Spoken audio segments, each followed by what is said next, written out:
ওকে, যারা আছে তারা থাকুক, যারা নাই আচ্ছা। এটা হচ্ছে আমার পেজ। আচ্ছা, আমি যদি আমার পেজের প্রোফাইলে যাই, প্রোফাইলে যাওয়ার পর দেখেন আমার পেজের লিঙ্কটা কেমন হচ্ছে, কেমন যেন একটা হিজিবিজি, তাই না? এইরকম যদি লিঙ্ক থাকে, এটা কি আসলে এসইও ফ্রেন্ডলি লিঙ্ক হয়? ঠিক আছে, তাহলে আমার কি করতে হবে, লিঙ্কটাকে কাস্টমাইজ করতে হবে। দারুণ না ব্যাপারটা? যে আমরা আজকে শিখবো হচ্ছে এই ফেসবুকের যে ইউআরএল লিঙ্কটা আছে সেটাকে কাস্টমাইজ করা বা ভ্যানিটি ইউআরএল সেটআপ করা। নাম কি? Vanity URL setup. আমরা ভ্যানিটি ইউআরএল সেট করার জন্য যাব হচ্ছে, প্রথমে যাব প্রোফাইলে। প্রোফাইলে যাওয়ার রাস্তা আমরা জানি। প্রোফাইল থেকে সেটিং থেকে কোথায় যাব? Page setup. কোথায় আছে? এই যে পেজ সেটআপ।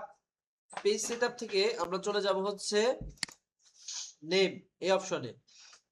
ঠিক আছে, নেম অপশনে যাব। এইখান থেকে হচ্ছে আমরা আমাদের যে পেজের যে নামটা আছে সেই নামটা আমরা চেঞ্জ করতে পারবো।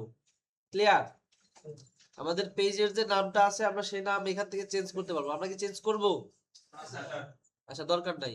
এখন এখানে নাম আছে কি দেখেন তো, ইউজার নেম। আমি এখানে ক্লিক করি, এখানে একটা ইউজার নেম সেট করি। কি দেওয়া যায়, কি লেখা যায়?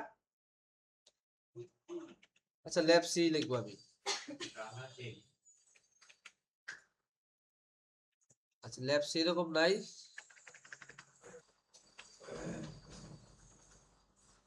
আচ্ছা, ইএলই ল্যাব সি, এটা ইউজার নেম অ্যাভেলেবেল আছে। ঠিক আছে, বুঝতে পারছেন? এই যে দেখেন আপনার এখানে যখন আপনি ইউজার নেমটা দিচ্ছেন, এই যে এখানে ইউজার নেম লিঙ্কটা চেঞ্জ হয়ে যাচ্ছে, দেখতে পাচ্ছেন? আচ্ছা, আমরা আবার দেখি, একদম সরাসরি দেখি। সেভ চেঞ্জ করে দিলাম। পাসওয়ার্ড চাচ্ছে। এই পাসওয়ার্ড মনে আছে?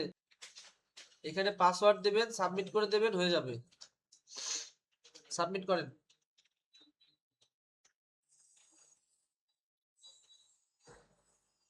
ঠিক আছে। আচ্ছা, আমার কি এখানে কোনো কিছু চেঞ্জ আসছে? হ্যাঁ, আসে নাই। চলেন আমি এবার কি করব, আমি আমার পেজে চলে যাব। পেজে যাই কোথা থেকে? এখান থেকে নাকি? এই যে দেখেন আমার ইউআরএলটা চেঞ্জ হয়ে গেছে, দেখছেন? দেখেছেন?